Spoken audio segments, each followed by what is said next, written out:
Hi అండి, good evening. మన దుదంక Telugu movie స్వాగతం. ఈరోజు మనం మెగాస్టార్ చిరంజీవి గారు నటించిన ఆ, బ్లాక్ బాస్టర్ మూవీని తెలుసుకుందామండి. ఠాగూర్ ఖచ్చితంగా చూడాలండి సినిమా. ఒక అసలు సమాజంలో అవినీతి ఏ విధంగా పూరుకుపోయింది అనే విషయం మనం చాలా చక్కగా వివరించడం జరిగిందండి. మన చిరంజీవి గారి నటన, మెయిన్ తర్వాత వినాయక్ డైరెక్షన్ లోపల సినిమా అనేది ఒక ఫెంటాస్టిక్ అండి. అసలు మనము మెయిన్ లంచగొండితనం పైన ఈ సినిమా తీయడం జరిగిందండి. చిరంజీవి గారికి హ్యాట్స్ ఆఫ్ చెప్పాలి. చిరంజీవి లైఫ్లో బిగ్గెస్ట్ మూవీ అని చెప్పొచ్చు. ఈ సినిమా విషయానికి వస్తే ఖచ్చితంగా చూడండి. ఎందుకంటే మనం ఏ ఆఫీసులో వెళ్ళినా సరే గవర్నమెంట్ ఆఫీసర్స్ ప్రజలకు సొమ్మును తీసుకొని లంచాలు ప్రజలకు సొమ్మును లంచాల రూపంలో తీసుకొని గవర్నమెంట్ జీతం తీసుకొని లంచం లేకుండా పని చేయట్లేదండి. ఇది ప్రతి ఒక్క జీవితంలో కూడా జరుగుతూ ఉంటుందండి. హీరోయిన్ శ్రియ, జ్యోతిక, తర్వాత ప్రకాష్ రాజ్ మెయిన్ క్యారెక్టర్స్. ఇందులో చిరంజీవి అయితే ఇక్కడ చిరంజీవి ఫస్ట్ ఎంఆర్ఓని కిడ్నాప్ చేస్తారన్నమాట. ఫస్ట్ పాయింట్ ఎంఆర్ఓని కిడ్నాప్ చేస్తారు. ఎందుకంటే మొత్తం అవినీతి పొరుగుపోతుంది. ఏ పని చేసుకోవాలనుకున్నా కూడా ఎంఆర్ ఆఫీస్లోకి వెళ్ళి మనం ఏ పని చేయాలంటే కూడా కొంత సమయంగా లంచం అడుగుతూ ఉంటారన్నమాట. ఇలాంటి లంచం అడిగితే సిబిఐ ఆఫీసర్ కానీ యాంటీ కరప్షన్ ఫోర్స్ కానీ మనం ఫోన్ చేసినా కూడా రెస్పాండ్ అవుతారు. ముందు పాయింట్ వల్ల మన చిరంజీవి గారు ఎవరో వాళ్ళకు పూర్తిగా కిడ్నాప్ చేస్తారన్నమాట. అయితే ప్రకాష్ రాజ్ మెయిన్ క్యారెక్టర్ ఏంటంటే, ప్రకాష్ రాజు ఏ పోలీస్ ఆఫీసర్ కూడా ఎంతోమంది ఫస్ట్ ప్రకాష్ రాజ్ గురించి తర్వాత చెప్పుకుందాము. ఫస్ట్ ఎంఆర్ఓ కిడ్నాప్ చేసి ఒక వ్యక్తిని చంపిస్తారన్నమాట. 15 ఎంఆర్ఓలను కిడ్నాప్ చేసి ఒక్కరిని చంపేసి 14 మందిని వదిలేస్తారన్నమాట. చిరంజీవి ప్లస్ వాళ్ళ చిన్నతనంలో పడ్డ కష్టాలంతే గమనించి చిరంజీవి గారు ఒక 14-15 మంది ఒక టీం వచ్చి టీమ్గా ఏర్పడి సమాజం జరిగే అన్యాయాన్ని భరించలేక ఒక సంస్థగా ఏర్పాటు చేస్తారన్నమాట. ఏసీబీ యాంటీ కరప్షన్ ఫోర్స్ అన్నమాట. తర్వాత మన సురేంద్ర గారి కామెడీ చాలా బాగుంటుందండి సినిమా లోపల. నెక్స్ట్ ఫస్ట్ ఎంఆర్ఓ కిడ్నాప్ చేసిన తర్వాత ఇంకో ఫ్యాక్స్ వస్తుంది. ఎస్పీ వాళ్ళకు కిడ్నాప్ చేస్తారన్నమాట. ఏంది నువ్వు ఇంత పోటుగాడు వాడిని చిరంజీవి కంటే, అరే నువ్వు చేసిన అన్యాయం ఏంటంటే ఒక అమ్మాయి హెల్ప్ కోసం పోలీస్ స్టేషన్కి వస్తే నువ్వు మొత్తం ఇది చేస్తావా అని లాస్ట్కు ఆమెను చంపేస్తాను నీ జాతకం తెలియదు అని ఎస్ఐ కూడా మటన్ అంటే కరప్షన్ ఫోర్స్ వాళ్ళు పట్టుకొని అన్యాయాన్ని ఎదిరించి ఇతను కూడా చంపేయడం జరుగుతుంది. సో ఇక్కడ మన ఒకరోజు ఫస్ట్ ఎంఆర్ఓలను కిడ్నాప్ చేయడం జరుగుతుంది. మొత్తం అవినీతి పరులను అదే ఎస్పీలను కిడ్నాప్ చేయడం జరుగుతుంది. రెండో కాన్సెప్ట్. మూడో కాన్సెప్ట్ ఏంటంటే హాస్పిటల్.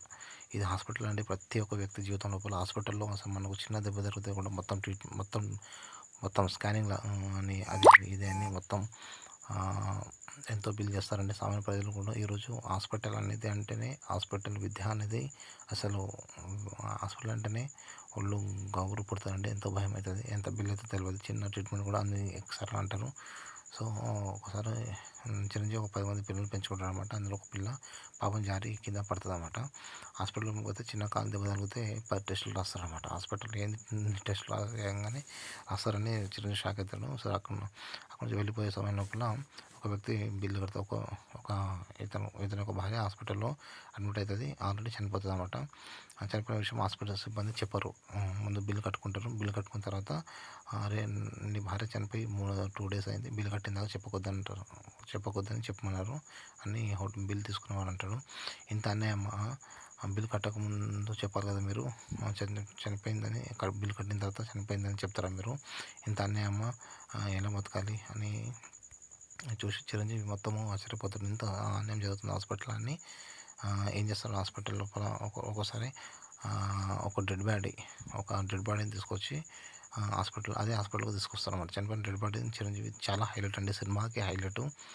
ఈ సినిమా చూస్తే మన కళ్ళకి నీళ్ళు వస్తాయండి. ఈ సినిమా చనిపోయిన డెడ్ బాడీని చిరంజీవి అంటే హాస్పిటల్లో జరిగే అన్యాయం గమనించలేక ఒక చనిపోయిన డెడ్ బాడీని హాస్పిటల్ తీసుకొని వస్తాడు. హాస్పిటల్ తీసుకొని వచ్చిన తర్వాత మా అన్న ఏ విధంగా అవసరం బతకాలి, ఖచ్చితంగా బతకాలని డాక్టర్ అనగానే సరే అని బిల్ కడతాడు. ఒక 5,00,000 బిల్ కడతాడు. బిల్ కట్టిన తర్వాత ఆ డాక్టర్ బిల్ పేషెంట్ పేరు మీద ఇయ్యమని చెప్తాడనమాట. అదే డెడ్ సర్టిఫికేట్ ఆల్రెడీ హాస్పిటల్‌లో గవర్నమెంట్ హాస్పిటల్‌లో డెడ్ సర్టిఫికేట్ తీసుకొని వస్తారనమాట. ఈ డెడ్ బాడీని హాస్పిటల్ తీసుకొని వచ్చిన తర్వాత మా అన్నయ్య ఖచ్చితంగా బతకాలని డాక్టర్‌కి అంటాడు. డాక్టర్ పరేషాన్ అవుతాడు. ఆల్రెడీ చనిపోయిన డెడ్ బాడీని తీసుకొనొచ్చిన చనిపోయిన విషయం తెచ్చిన వాళ్ళకి ఈయన డాక్టర్ ఏమనుకుంటాడు, ఈయన చనిపోయిన విషయము పేషెంట్ వాళ్ళ చిరంజీవికి తెలియదనుకుంటాడనమాట. పేషెంట్ వాళ్ళ బంధువులకు తెలియదనుకుంటాడు. కొన్ని రోజులు 2 రోజులు ఉంచుకొని చనిపోయిన తర్వాత చనిపోయిందని చెప్దాము, ట్రీట్మెంట్ చేద్దాం ఏదో ఒకటి అని చిరంజీవి గారికి ఒక డాక్టర్ అంటాడనమాట. ఒక హార్ట్ సర్జన్ వచ్చిండు, అతనితో ట్రీట్మెంట్ చెప్తామంటే చెప్దామంటాడు చిరంజీవి. బట్ అతను కొద్దిగా కాస్ట్ అంటే ఎంత కష్టం పర్వాలేదు మా అన్న బతకాలని అంటాడనమాట. కానీ చనిపోయిన విషయము చిరంజీవి తెలుసు. But doctor తెలియదన్నమాట. డాక్టర్కు తెలియదు. డాక్టర్కు చిరంజీవికి తెలియదు అనుకుంటాడనమాట. చనిపోయిన డెడ్ బాడీ తీసుకొచ్చిండని తెలియదు. డాక్టర్ అనుకుంటాడు ప్రాణంతో ఉన్న డెడ్ బాడీ ప్రాణంతో ఉన్న వ్యక్తిని తీసుకొచ్చిండు అనుకుంటాడు. బట్ ఈ డాక్టర్ ఇక్కడ సీరియస్ క్రియేట్ చేస్తారన్నమాట. అట్లా ఇట్లా అని.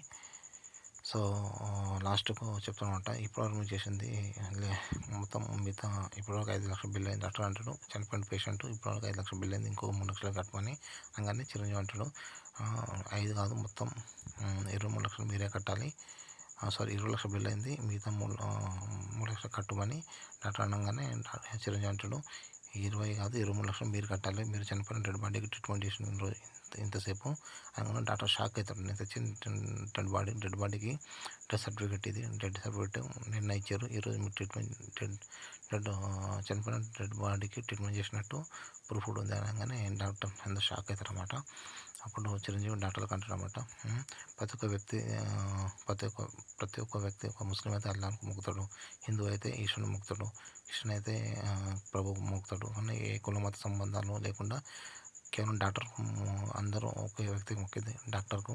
అలాంటి మీ వద్దు అన్యాయం చేస్తారని ఒక డాక్టర్ క్లాస్ పీకుతారు అనమాట. ఇక్కడ చాలా విచిత్రంగా ఉంటుంది. అయితే ఈ హాస్పిటల్ అనేది ఒక విలంది ఉంటుంది అనమాట. సుభాష్ చంద్ర విలంది ఉంటుంది.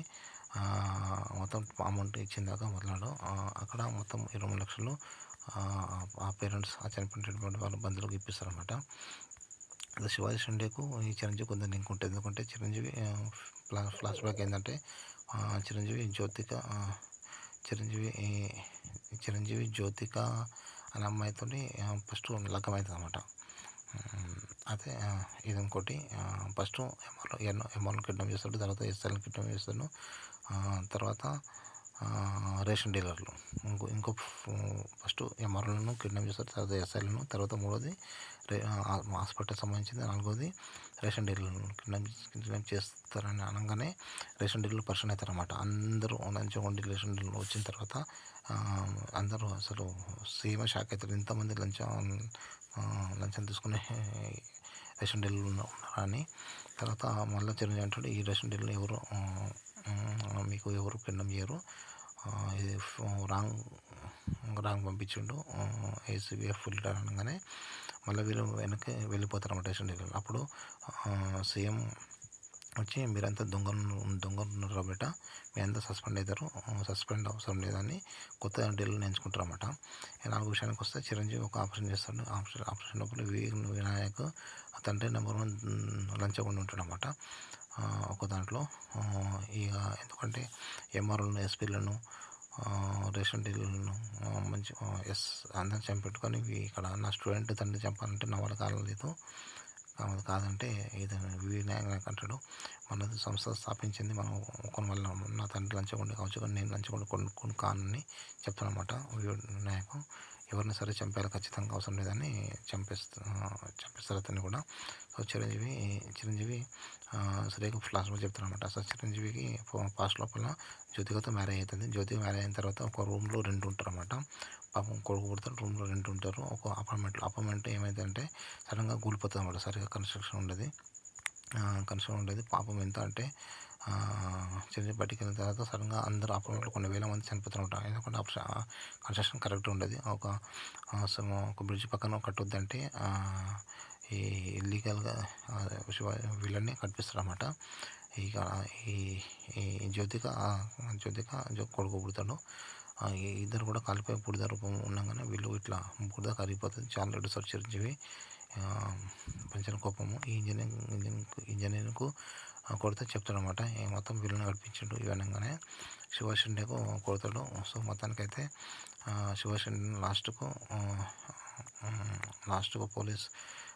శివ షిండే పోలీసులను ఏం ఏం చేయలేక శివ షిండేని కొట్టేటప్పుడు ఇతనికి బ్యాక్ సైడ్ నుంచి ఎవరో కొడతారనమాట. చిరంజీవి బ్యాక్ సైడ్ కొడతాడు. శివ షిండే అక్కడి నుంచి వెళ్ళిపోతాడు. ఇక మెయిన్ ఏంటంటే ఏసీఎఫ్ లీడర్‌ను పట్టాలి. ఇట్లా ఎంఆర్ఓని, ఎస్పీలను, రేషన్ డీలర్లను, తర్వాత లంచగొండలు అందరిని చంపేస్తున్నాడు కదా! మరి ఇతన్ని పట్టాలని ఒక ఆఫీసర్ వస్తారనమాట పైనుంచి. పబ్లిక్ టాక్ ఏందంటే, "అరె! ఇప్పుడే మాకు కరెక్ట్ సరుకులు అందుతున్నాయి. నువ్వు ఏదైనా ఖచ్చితంగా పట్టొద్దు. పడితే చాలా గొడవ అవుతుందని" అంటారన్నమాట పబ్లిక్ టాక్ తీసుకుంటారన్నమాట. అయితే ఒక పైనుంచి పోలీస్ ఆఫీసర్ వస్తాడు. సిక్కు వ్యక్తి.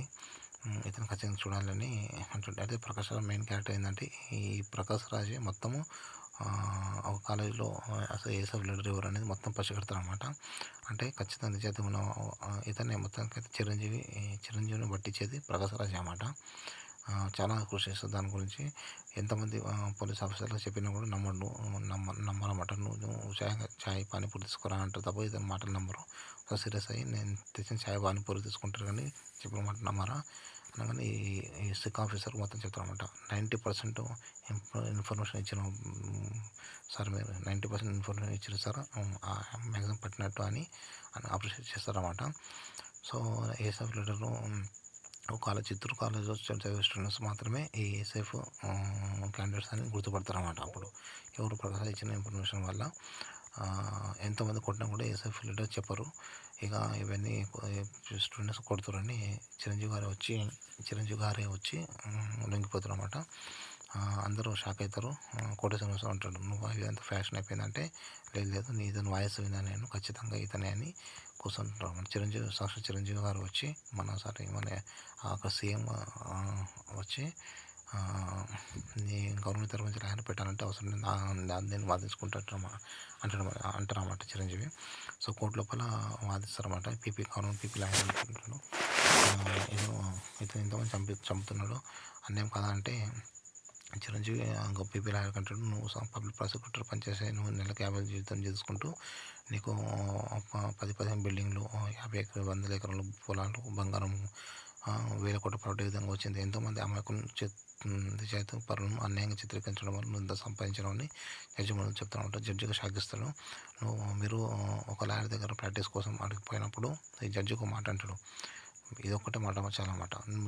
మీరు శశగిరి లాయర్ దగ్గర ప్రాక్టీస్ కోసం పోయినప్పుడు 5,000 లంచం అడిగిండు. 5,000 లంచం కోసం మీ నాన్న ఒక ఎకరం పొలం అమ్మిండు. తన బిడ్డ లగ్గం చేయలేక మీ నాన్న చనిపోయిండు. ఇలాంటి పరిస్థితి ఎవరికి రాకూడదని ఏసీఎఫ్ సంస్థను పెట్టాను అని జడ్జికి అంటాడన్నమాట. జడ్జి అంటాడు, "ఈ విషయం మొత్తం నీకు ఏ విధంగా తెలుసా" అంటే, "నాకు మొత్తం తెలుసు అని ప్రతి డిపార్ట్మెంట్లో నా స్టూడెంట్స్ ఉన్నారని" జడ్జి గారు చెప్తారనమాట. లాస్ట్‌కు ఒకరోజు ఒకరోజు జైల్లో ఉండమని ఆర్డర్ చేస్తే, జైల్లో కూడా చంపుదామని ట్రై చేస్తే, జైల్లో కూడా ఇతని యొక్క ఎస్ఐ ఇతని యొక్క స్టూడెంట్స్ ఉంటారన్నమాట. చిరంజీవి గారి స్టూడెంట్స్ ఉంటారన్నమాట. సో, శివశంకర్ పర్సన్ అవుతాడు. ఇక్కడనే కాదు ప్రతి డిపార్ట్మెంట్లో నా యొక్క స్టూడెంట్స్ ఉన్నారు.